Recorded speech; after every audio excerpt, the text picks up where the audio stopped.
Agama telah menjadi fondasi bagi peradaban manusia, membentuk tidak hanya sistem hukum, tetapi juga struktur sosial dan norma-norma moral yang dipegang oleh miliaran orang di seluruh dunia.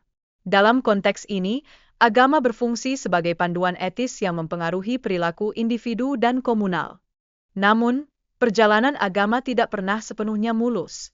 Di satu sisi, agama memiliki kekuatan luar biasa untuk menyatukan umat manusia, tetapi di sisi lain, sejarah mencatat banyak episode di mana agama menjadi pemicu utama konflik dan kekerasan. Hal ini menimbulkan pertanyaan kritis tentang peran agama dalam kehidupan manusia. Dengan kemajuan ilmu pengetahuan dan teknologi, keraguan mulai mengemuka mengenai relevansi agama dalam kehidupan modern.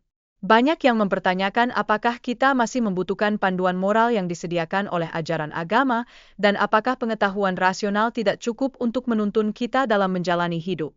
Ketidakselarasan antara moralitas yang ditawarkan oleh agama dan perkembangan moralitas manusia menjadi semakin jelas. Sebagai contoh, moralitas yang seringkali bersifat statis dalam ajaran agama berhadapan dengan moralitas yang terus berkembang seiring dengan perubahan sosial.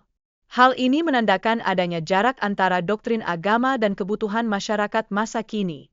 Contoh dari perjalanan ilmuwan seperti Galileo mencerminkan bagaimana sains seringkali berkonflik dengan doktrin agama yang mapan. Situasi semacam ini menciptakan tantangan besar dalam pemahaman kita tentang dunia dan mengundang perdebatan tentang batasan antara iman dan pengetahuan. Sejarah juga mencatat bahwa agama seringkali dimanfaatkan sebagai alat legitimasi oleh penguasa untuk memperkuat otoritas mereka.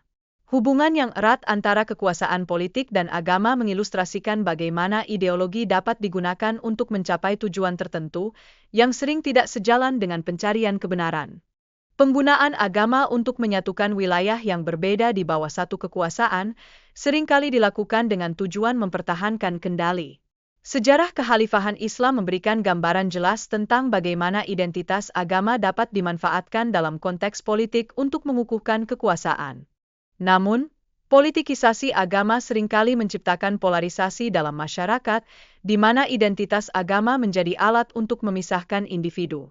Dampak negatif dari proses ini dapat berujung pada konflik sosial yang lebih besar, mengorbankan kedamaian dan harmoni yang seharusnya menjadi tujuan bersama. Meskipun terdapat risiko yang melekat, banyak gerakan hak sipil, seperti yang dipimpin oleh Martin Luther King Jr., menunjukkan bahwa agama bisa menjadi kekuatan positif dalam perjuangan melawan ketidakadilan. Dalam konteks ini, agama berfungsi sebagai sumber motivasi yang kuat untuk memperjuangkan hak asasi manusia dan keadilan sosial. Kesadaran akan hak asasi manusia juga telah mempengaruhi cara pandang terhadap ajaran agama, terutama dalam isu-isu hak perempuan dan kebebasan beragama. Ini menandai sebuah momen penting di mana nilai-nilai universal mulai berdialog dengan doktrin-doktrin tradisional. Fenomena Rise of the Nones memperlihatkan peningkatan jumlah individu yang tidak lagi bergantung pada agama tertentu, meskipun mereka tetap percaya pada aspek-aspek spiritual. Ini menandakan adanya pergeseran dalam cara orang-orang mendekati keyakinan dan makna hidup, semakin menjauhi batasan-batasan gereja dan dogma.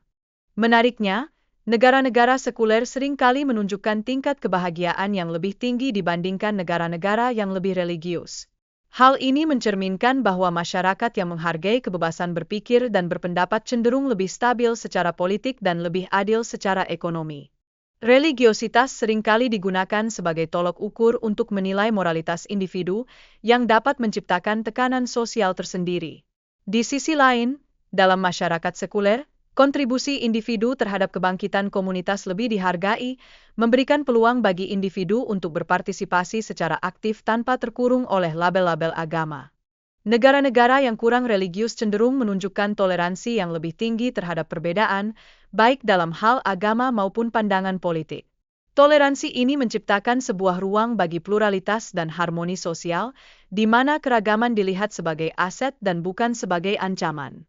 Data menunjukkan bahwa negara-negara sekuler memiliki tingkat kejahatan yang lebih rendah dan sistem hukum yang lebih adil. Ini berkontribusi pada terciptanya masyarakat yang lebih makmur dan damai, di mana keadilan ditegakkan dan hak asasi manusia dihormati. Setiap individu memiliki cara unik dalam menemukan kedamaian, baik melalui jalan spiritual maupun melalui kehidupan dalam masyarakat yang menjunjung tinggi kebebasan berpendapat. Hal ini menambah warna dalam perjalanan hidup masing-masing, memperkaya pengalaman dan perspektif kita sebagai manusia. Walau tidak ada jawaban pasti mengenai perbandingan antara agama dan sekularisme, pencarian kesamaan yang menyatukan moralitas manusia tetaplah penting. Dalam dunia yang kompleks ini, penghargaan terhadap titik pertemuan nilai-nilai menjadi kunci untuk membangun jembatan antara perbedaan. Akhirnya, kebahagiaan sejati mungkin terletak pada cara kita berinteraksi dengan dunia di sekitar kita. Bagaimana kita memberikan dan menerima cinta, serta menyeimbangkan keragaman yang ada, menjadi sangat krusial. Memelihara harmoni dalam perbedaan adalah kunci untuk mencapai hidup yang memuaskan dan penuh makna.